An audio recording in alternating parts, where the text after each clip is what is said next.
नमस्कार, hornbill TV में आपका स्वागत है और मैं आपके साथ प्रिया बिस्ट। बुलेटिन की शुरुआत करते हैं। इस वक्त की बड़ी खबर पंचायत चुनाव से जुड़ी है, जहां पंचायत चुनाव में अब बीजेपी कांग्रेस की एक और अग्नि परीक्षा होने वाली है, जहां जिला पंचायत अध्यक्ष और ब्लॉक प्रमुख के चुनाव की अब बारी है, जिसमें बीजेपी और कांग्रेस की अग्नि परीक्षा देखने को मिलेगी। जनता नहीं, चुने गए सदस्य ये मतदान करेंगे। सिंगल ट्रांसफरेबल वोट से होगा अध्यक्षों का चुनाव। बड़ी खबर आपको बताई जा रही है, जहां ब्लॉक प्रमुख की चुनाव और पंचायत अध्यक्ष के चुनाव पर अब नजरें टिकी हुई है। आरक्षण सूची जारी कर दी गई है, अब अधिसूचना की तैयारी है। निर्दलीयों पर टिकी सियासी दलों की नजर। बड़ी खबर आपको बताई जा रही है, जहां ब्लॉक प्रमुख और पंचायत अध्यक्ष के चुनाव पर सबकी नजरें टिकी हैं। आरक्षण की सूची जारी कर दी गई है, अब अधिसूचना जारी है। इसी के साथ निर्दलीयों पर भी सियासी दलों की नजरें टिकी हुई हैं। बड़ी खबर आपको बताई जा रही है, जहां पंचायत चुनाव में अब बीजेपी और कांग्रेस में एक और अग्नि परीक्षा है। पंचायत अध्यक्ष और ब्लॉक प्रमुख के चुनाव की बारी है, जहां जनता नहीं, चुने गए सदस्य मतदान करेंगे और देखना होगा कि किस पार्टी के ज्यादा जिला पंचायत अध्यक्ष और ब्लॉक प्रमुख चुने जाते हैं, जिसके चलते दोनों पार्टियों में अग्नि परीक्षा देखने को मिल सकती है। जनता नहीं चुनेगी, इस बार इस चुने गए सदस्य मतदान करेंगे और ब्लॉक प्रमुख, जिला पंचायत अध्यक्ष के लिए वोटिंग की जाएगी। इसी के साथ निर्दलीयों पर भी सियासी दलों की नजरें टिकी है। सिंगल ट्रांसफरेबल वोट को लेकर ये मतदान किया जाएगा। आरक्षण सूची जारी कर दी गई है, अब अधिसूचना जारी की जाएगी। सिंगल ट्रांसफरेबल वोट से अध्यक्षों का चुनाव होगा। निर्दलीयों पर सियासी दलों की नजरें टिकी हुई हैं। बड़ी खबर आपको बताई जा रही है, जहां पंचायत चुनाव हो चुके हैं, लेकिन अब एक और अग्नि परीक्षा बीजेपी और कांग्रेस के सामने है, जहां पंचायत अध्यक्ष और ब्लॉक प्रमुख का चयन होना है, जिसके चलते सभी दलों की नजरें निर्दलीयों पर भी टिकी हुई है। जिला पंचायत अध्यक्ष और ब्लॉक प्रमुख के चुनाव की बारी है। जनता नहीं चुनेगी, चुने गए सदस्य मतदान करेंगे। जिला पंचायत अध्यक्ष और ब्लॉक प्रमुख के लिए चुने गए प्रत्याशी, चुने गए सदस्य मतदान करते हैं, जिसके चलते सिंगल ट्रांसफरेबल वोट से अध्यक्षों का चुनाव होगा। इसी के साथ निर्दलीयों पर भी सियासी दलों की नजरें टिकी हुई हैं। आरक्षण सूची जारी कर दी गई है, अब अधिसूचना की तैयारी है। इसी के साथ खबरों में आगे बढ़ते हैं और इस वक्त की बड़ी खबर मौसम से जुड़ी है, जहां प्रदेश के कई जिलों में आज भारी बारिश की चेतावनी है। भारी बारिश देखने को मिल सकती है। 3 दिन के लिए ऑरेंज अलर्ट जारी किया गया है। देहरादून, नैनीताल, चंपावत, बागेश्वर में यह अलर्ट जारी किया है। बड़ी खबर आपको बताई जा रही है, जहां राज्य में 3 दिन के लिए ऑरेंज अलर्ट जारी किया है। कई जिलों में स्कूल भी बंद हैं। देहरादून, नैनीताल, चंपावत, बागेश्वर में अलर्ट जारी है। कई जिलों में स्कूल बंद रखे गए हैं। बागेश्वर और नैनीताल में रेड अलर्ट है। बड़ी खबर आपको बताई जा रही है, राज्य में एक बार फिर से मौसम ने करवट ली है और लगातार 2 दिनों से बारिश का दौर नजर आ रहा है। कई जिलों में, बागेश्वर और नैनीताल में रेड अलर्ट जारी किया गया है और इसी के साथ कई स्कूल भी बंद किए गए हैं। बारिश का रेड अलर्ट भी बागेश्वर और नैनीताल में है और कई जिलों में ऑरेंज अलर्ट है। इस खबर पर ज्यादा जानकारी के साथ सीधे जुड़ेंगे संवाददाता अमित रतूड़ी से। अमित, जिस तरीके से एक बार फिर से प्रदेश में बारिश का दौर देखने को मिल रहा है और आगे 3 दिनों के लिए अलर्ट जारी है, क्या कुछ मौसम का मिजाज देखने को मिल रहा है?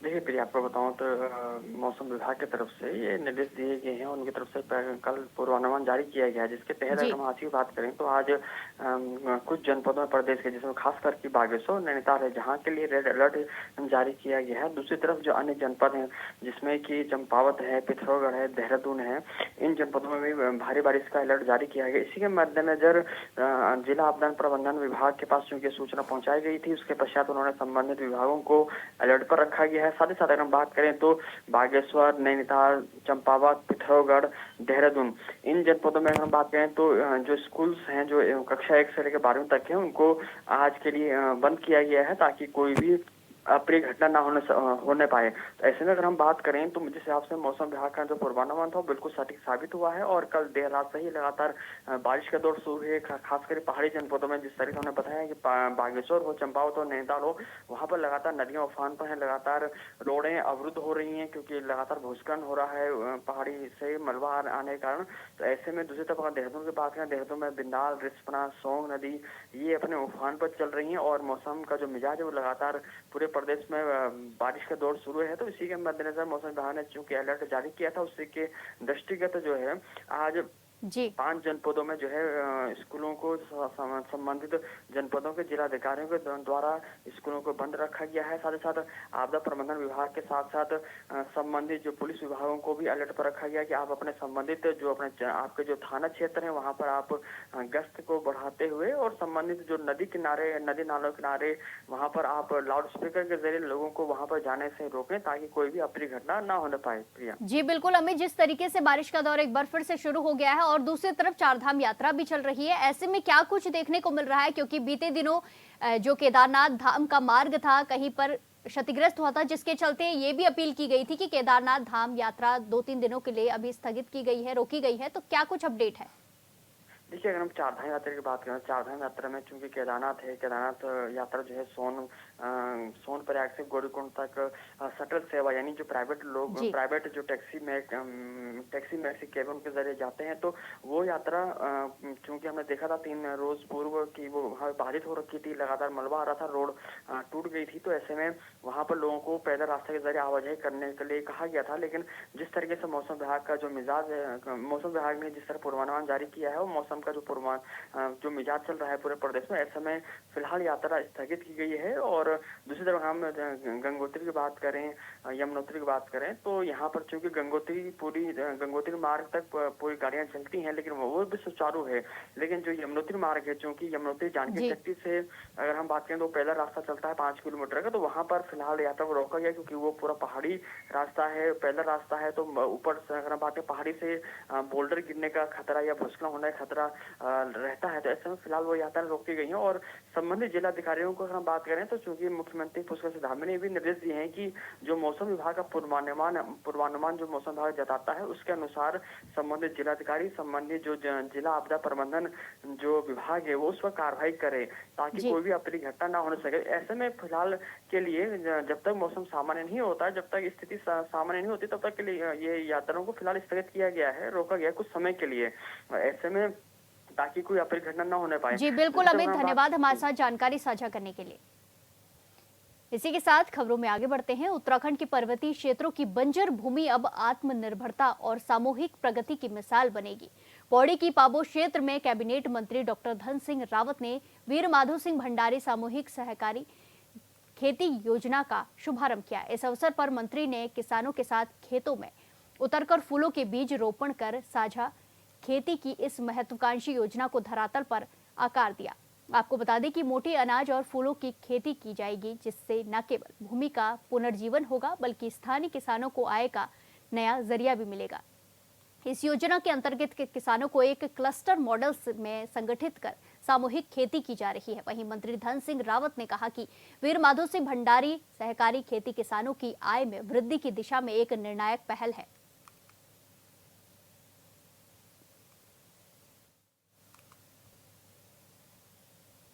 इसी के साथ खबरों में आगे बढ़ते हैं। चमोली में त्रिस्तरीय पंचायत चुनाव का परिणाम घोषित हो गया है, परंतु चुनाव का शोरगुल अभी तक थमा नहीं है। चमोली के खेनूरी गांव के प्रधान पति धीरेन्द्र रावत ने बताया कि चुनाव के परिणाम आने के बाद उन्हें दीपक खत्री नामक व्यक्ति के द्वारा 3 दिनों से लगातार फोन के माध्यम से परिवार और जान से मारने की धमकी दी जा रही है, जिसकी बात प्रधानपति धीरेन्द्र रावत ने चमोली कोतवाली में तहरीर देकर की। वहीं चमोली थाने में तहरीर देने के बाद धीरेन्द्र रावत ने बताया कि आरोपी के खिलाफ कार्रवाई करने का आश्वासन दिया गया है।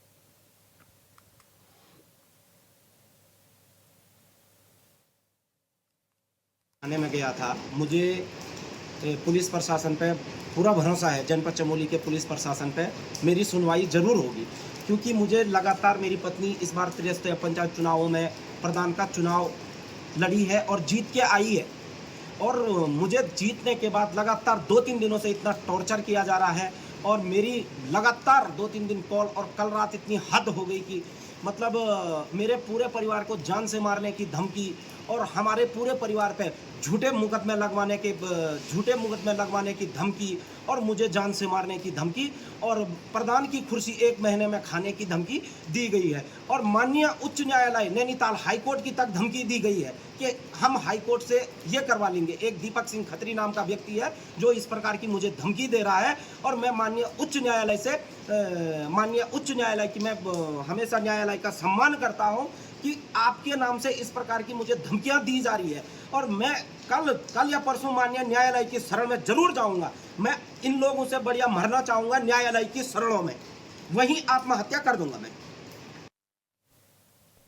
मुख्यमंत्री पुष्कर सिंह धामी के निर्देशों के क्रम में चमोली जिले के कुरुड़ में नंदा देवी राजजात की समीक्षा बैठक की गई। जिला अधिकारी चमोली संदीप तिवारी ने प्रस्तावित कार्यों पर विचार विमर्श कर चर्चा की और अधिकारियों को आवश्यक दिशा निर्देश दिए। मुख्यमंत्री पुष्कर सिंह धामी के निर्देशों के क्रम में रविवार को जिलाधिकारी संदीप तिवारी ने आगामी नंदा देवी राजजात यात्रा के अहम पड़ाव कुरुड़ का स्थलीय निरीक्षण कर तैयारियों पर विचार विमर्श कर चर्चा की। इस दौरान गांव के प्रवेश द्वार पर महिलाओं ने पुष्प गुच्छ भेंट कर जिलाधिकारी का पारंपरिक स्वागत किया।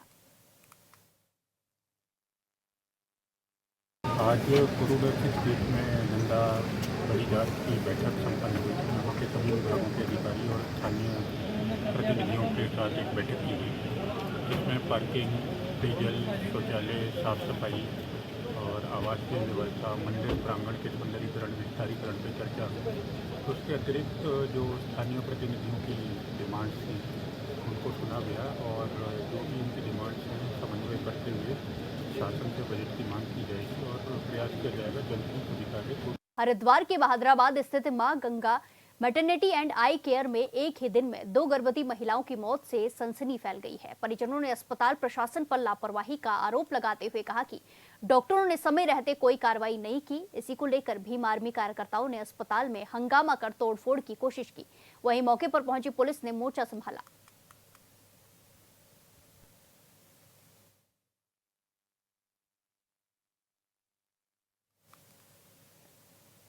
इसी के साथ खबरों में आगे बढ़ते हैं। नैनीताल और उसके आसपास इलाकों में मूसलाधार बारिश के चलते कई मार्ग बाधित हो गए हैं। साथ ही पहाड़ों से मलबा आने का सिलसिला भी लगातार जारी है। वहीं नैनीताल जिलाधिकारी वंदना सिंह के आदेश पर सभी स्कूल और आंगनबाड़ी केंद्र आज बंद रहेंगे।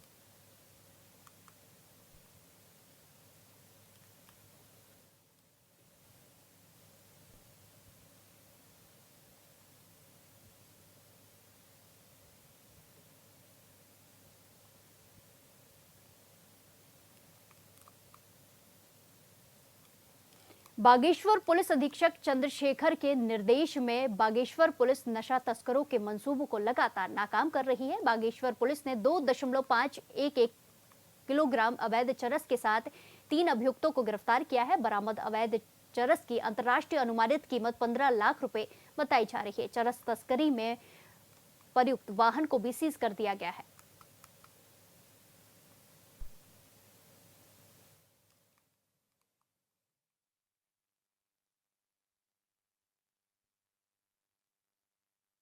जैसा आप सभी को विदित है, उत्तराखंड सरकार का मुख्यमंत्री महोदय का ये निर्देश रहता है प्रदेश को पूरी तरीके से नशा मुक्त बनाना है। इसी क्रम में पीएचक्यू द्वारा और रेंज स्तर से भी निर्देश लगातार रहता है कि नशे के ऊपर सख्त से सख्त कार्रवाई करनी है। तो इसी कड़ी में कपकोट थाना पुलिस को जो है कल एक बहुत अच्छी सफलता प्राप्त हुई है। 2.5 किलो से भी अधिक चरस हमने कल बरामद की है। 3 अभियुक्तों को हमने गिरफ्तार किया है। इस साल की जो है चरस की सबसे बड़ी खेप है हमारी जो हमने बरामद की है। पिछले साल भी हमने 5 किलो की एक रिकवरी की थी और इस साल में ये 2.5 किलो से भी अधिक मात्रा में हमने चरस बरामद की है और एक कमर्शियल तरीके से ये केस इसको आप मान सकते हैं। इसमें हमने 3 अभियुक्त गिरफ्तार किए हैं, चंचल सिंह, लोकपाल सिंह और विक्रम सिंह। ये निवासी हैं तीनों झुनी गांव के और ये थाना कपकोट के क्षेत्रांतर्गत निवासी हैं और इन तीनों अभियुक्त के कब्जे से रैंडम चेकिंग के दौरान कल रात में प्रोफेशनल पुलिसिंग का नमूना दिखाते हुए सब इंस्पेक्टर जीवन सावंत और उनकी टीम द्वारा ये कार्रवाई की गई है।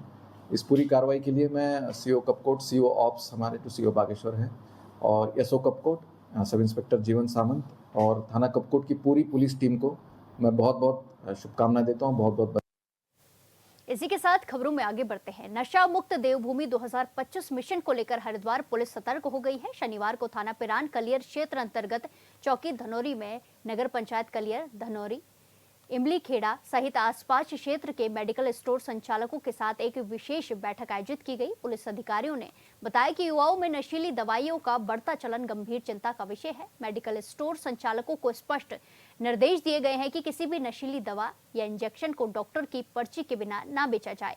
निर्देशों की अवहेलना पर सख्त कानूनी कार्रवाई की चेतावनी दी गई है।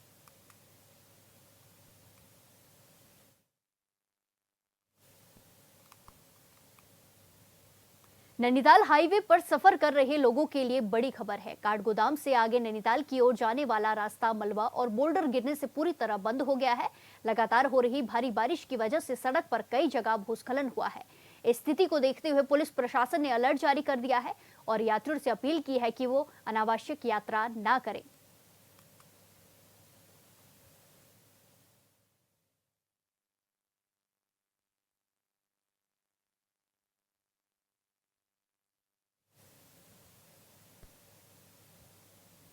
हरिद्वार के कंढोल में सावन के अंतिम सोमवार पर जलाभिषेक करने के लिए लाखों शिव भक्तों का हुजूम उमड़ा। आपको बता दें कि आधी रात से ही मंदिरों के बाहर लंबी लंबी कतारें लगी रही और हर हर महादेव की गूंज ने शिवधाम को भक्तिमय कर दिया। मान्यता है कि श्रावण मास में भगवान शिव कनखल में वास करते हैं और आज के दिन कैलाश लौटने से पहले भक्तों को आशीर्वाद देकर विदा लेते हैं। ऐसे में हर श्रद्धालु आज भोलेनाथ को जल चढ़ाकर अगले साल फिर आने की कामना के साथ उन्हें विदाई दे रहा है।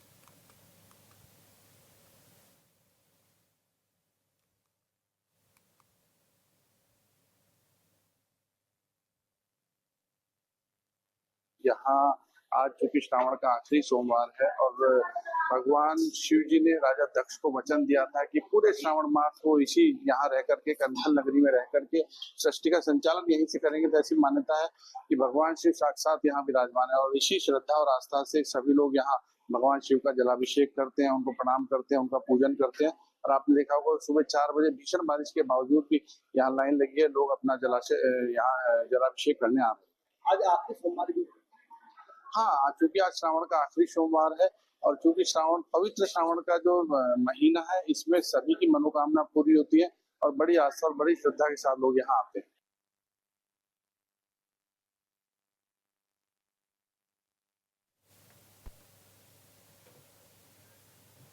ये तस्वीरें आपको हरिद्वार के कनखल मंदिर से दिखाई जा रही हैं, जहां भक्तों का हुजूम उमड़ा है। सावन का आज अंतिम सोमवार है, जिसको लेकर भक्त लंबी लंबी कतारों में देखने को मिल रहे हैं और अपनी बारी का इंतजार कर रहे हैं और महादेव को जल अर्पित कर उन्हें अगले साल फिर से आने की कामना कर रहे हैं। जलाभिषेक के लिए मंदिरों में भक्तों की भीड़ उमड़ी है।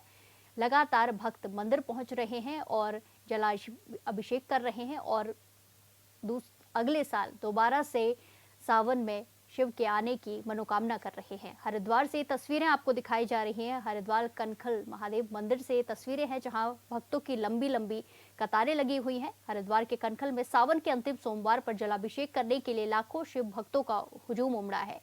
आधी रात से ही मंदिर के बाहर लंबी लंबी कतारें लगी हुई हैं और भक्त अपनी बारी का इंतजार कर रहे हैं।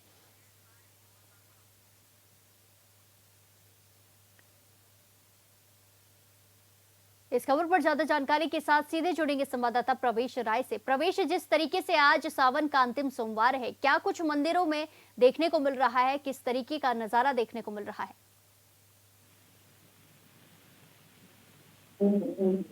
जी जी बिल्कुल प्रवेश, आप तक मेरी आवाज पहुंच पा रही है?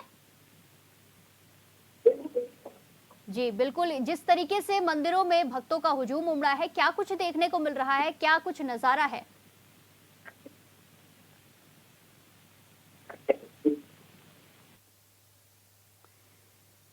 हमारे संवाददाता से हमारा संपर्क नहीं हो पा रहा है। तस्वीरें आपको दिखाई जा रही है जहां जलाभिषेक के लिए भक्तों की भीड़ उमड़ी हुई है। लगातार भक्त मंदिर में पहुंच रहे हैं और शिव की मनोकामना कर रहे हैं कि अगले साल वो दोबारा से मंदिर में आए।